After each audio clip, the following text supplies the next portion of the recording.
Welcome to Brother Miller's Notes. Do you ever have those experiences when you're reading and you come across a phrase that just sticks with you for a while? Well, I had that experience as I was studying the last couple weeks. But instead of just a phrase, there was one word that stuck out to me and just kept coming over in my mind and thoughts. And it's probably a word that, if you're J.R. Tolkien, it's one that may be central to a great adventure.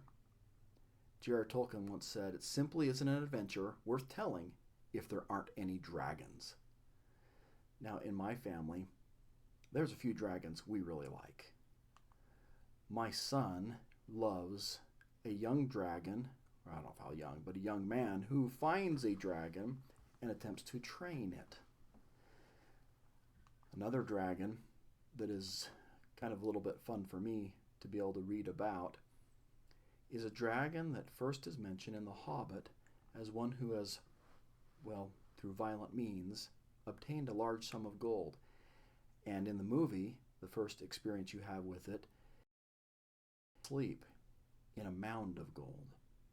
When it is awakened, and maybe after some conversations with the Hobbit, gets a little bit mad and unleashes destruction and its fury on a small town on a lake. Dragons are a fun conversation and can be a metaphor or a symbol for a lot of things. One author noted how our fears are a lot like dragons.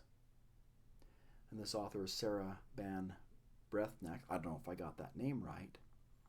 But she noted that dragons are like fears of the unknown, a fear of falling. And by the way, I had thought I had a fear of heights, and I keep telling people, I've got a fear of heights. And a friend of mine recently said, no, you don't. You have a fear of falling. It's not the height that you're worried about, but it's falling off from the height. They're probably right. I do have that. There is the fear of starting something new and not finishing. And one that she noted, the author that I hadn't really thought about, was the fear of succeeding.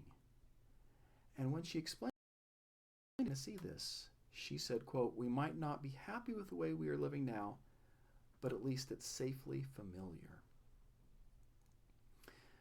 For maybe the last week, I've thought about dragons as a metaphor, symbol in my life. We need to keep, as J.R. Tolkien noted, it does not do to leave a live dragon out of your calculations if you live near him.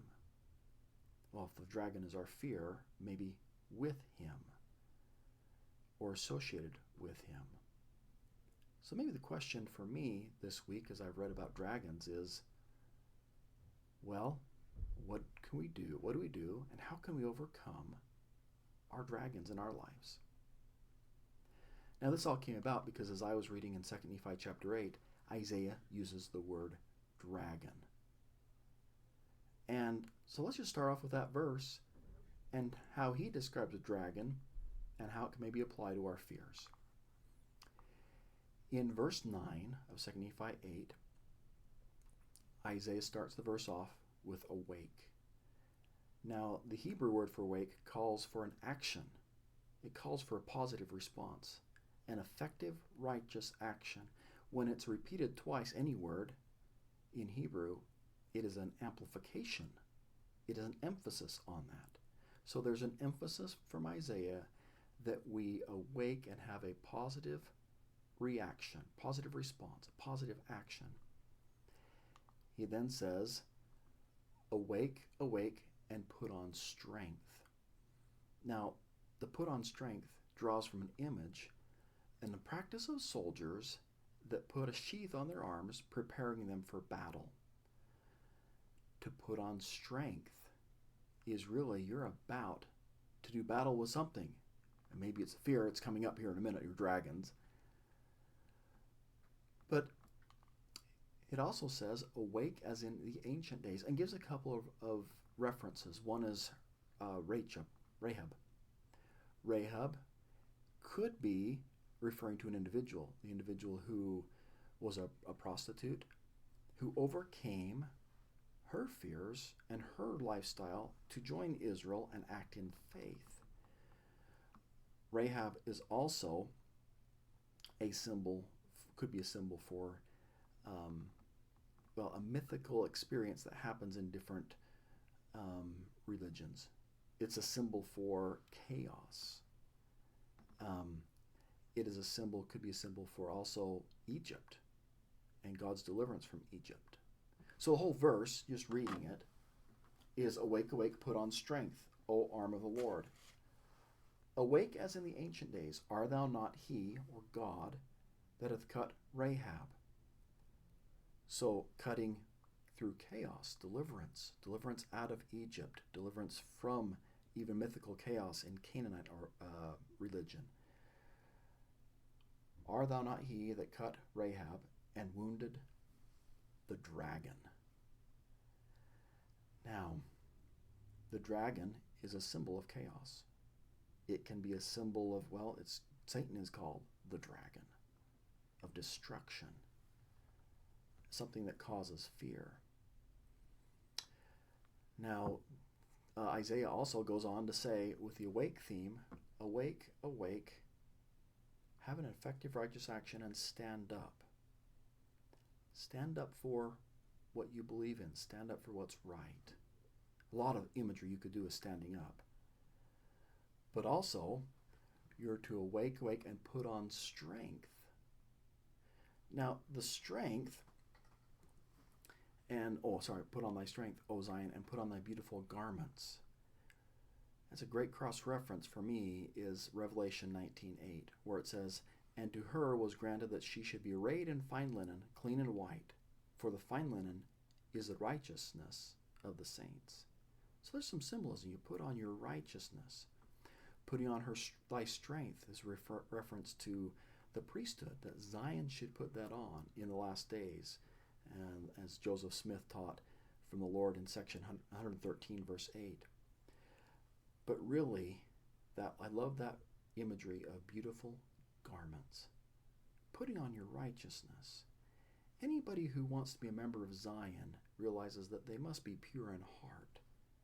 Because Zion, really, that is Zion. The pure in heart put on their beautiful garments of righteousness. Isaiah puts a few ways that we can awake and put on the strength and stand up by, number one, looking to our shared legacy of faith.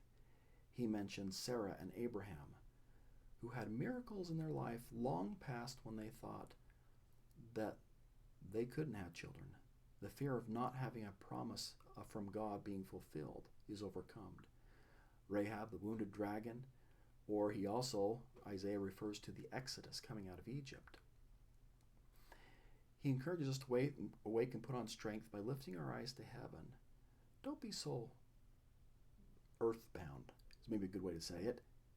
Focusing on things of here, but focus on things of God. Lift up your eyes to heaven. Don't fear people around you. Don't fear the peer pressure of what they say. Another thing to put on strength that I love, Isaiah mentions, is singing. There is great power in singing righteous, uplifting songs and hymns. He also adds one word, actually starts off chapter 8 by using the word hearken. Now, a little bit of an aside. Hearken in Chinese is the word ting. That is the character for ting. And characters in Chinese are made up of mini characters. There's probably a better way of saying it, but just showing you what these little characters are in the character for listening. In the top left, that is a character for the ear. You listen with your ear. And when you listen, you give undivided attention because what somebody is saying or what you're listening to is king. You also have you listen with your eye because that's a focus on what you're listening to. You focus with maximum intensity, maximum interest, because you got the 10 maximum there. And it really is, you're focusing on one thing as you listen. You also listen with your heart. For me, that's a great lesson in hearkening. You listen with your ear and in your heart. You keep your eye on the great King of all. you focus with an active listening attentively with your heart and your mind. To hearken is to listen, to give respectful attention, or give heed to. The thesis maybe in this chapter for me is the way Isaiah starts off the chapter.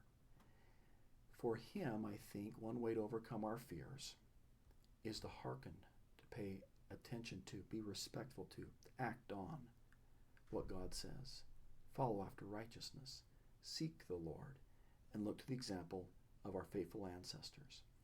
That really is how Isaiah starts off this chapter.